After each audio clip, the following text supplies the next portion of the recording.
for being here today. I'm Mariel Cortez from Mindoro State University. I'm here today to talk to you about gender and education. For gender and education, first, what is a gender? Gender is a term that refers to social or cultural distinctions of behaviors that are considered male or female. The study of gender and education encompasses gender differences in educational outcomes such as achievement, attainment, and experiences within the education system. There are ways on how to stop gender bias in education. First, providing a safe and inclusive learning environment.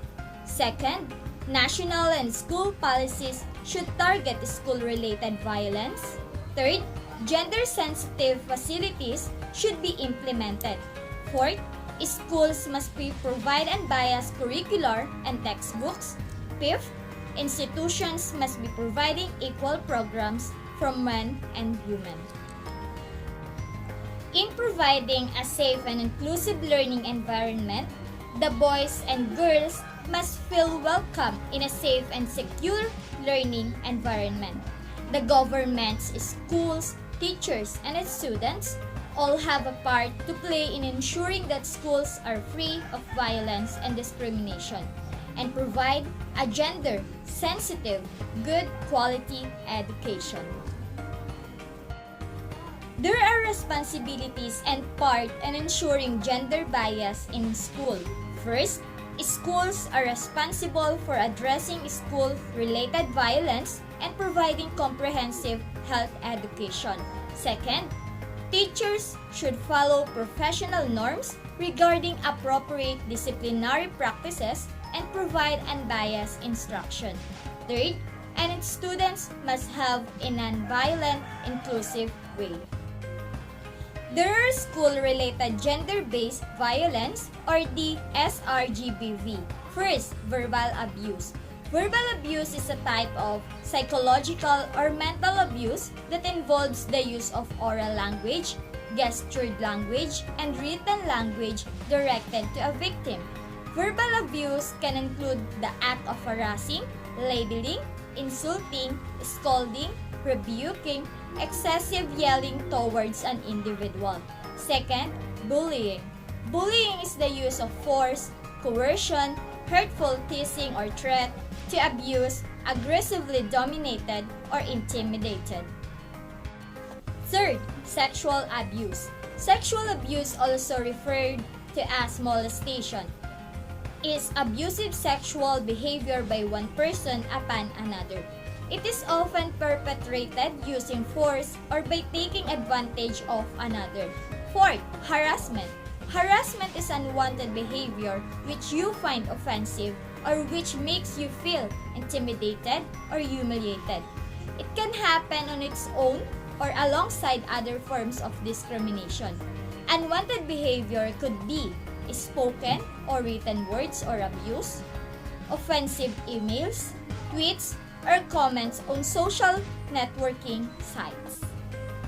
The physical health and health risk behavior outcomes from SRGBV are: first, injuries including bruises, burns, fractures, gun wounds, and stabbings. Second, lacerations and abrasions. Third, disability. Fourth, genital urinary symptoms. Fifth, unwanted pregnancy. Sixth, STIs including HIV. 7. Eating disorders. 8. Substance misuse. 9. Risky sexual behavior. The educational outcomes of SRGBV are: first, lack of concentration. Second, inability to study. Third, failing grades. Fourth, disruption in class. Fifth, non-school attendance. Sixth, dropping out of school. The mental health outcomes of SRGBV are: first, anxiety. Second, depression. Third, anger, hostility. Fourth, low self-esteem. Fifth, suicide ideation, attempt, and actual suicide. Sixth, self-harm. 7. post-traumatic stress disorder or the PTSD, 8. Shame, 9. Obsessive-compulsive disorder, 10. Dissociation, 11. Loss of memory.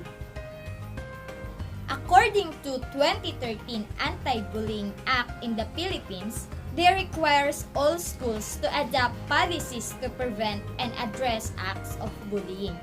It explicitly refers to gender-based bullying, which is described as any act that humiliates or excludes a person on the basis of perceived or actual sexual orientation and gender identity.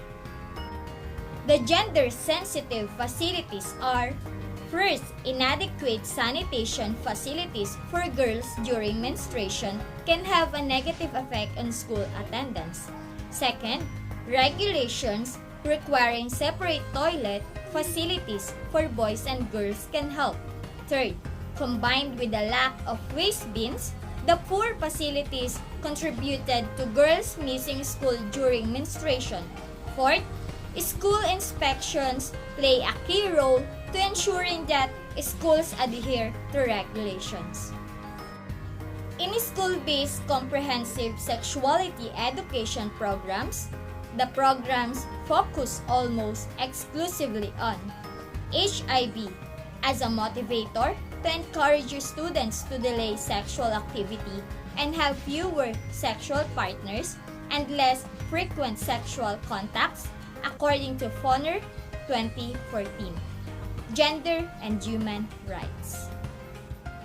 The barriers to effective implementation of comprehensive programs are: first, lack of well-trained teachers; second, poor supports of schools; third, weak regulations and supervision of policy implementation; fourth, opposition from religious and conservative groups; fifth, and culturally imposed silence about sexuality. Sixth, textbooks increasingly cover gender issues but progress is insufficient. I'd like to finish with this powerful, interesting, wonderful, inspiring quote from Nelson Mandela. He stated that education is the most powerful weapon which you can use to change the world. Did you know that I'm a big believer in education? If people learn the truth, they'll see the benefit if they have gender-neutral policies. I sincerely appreciate your attention today. Thank you for watching. God bless.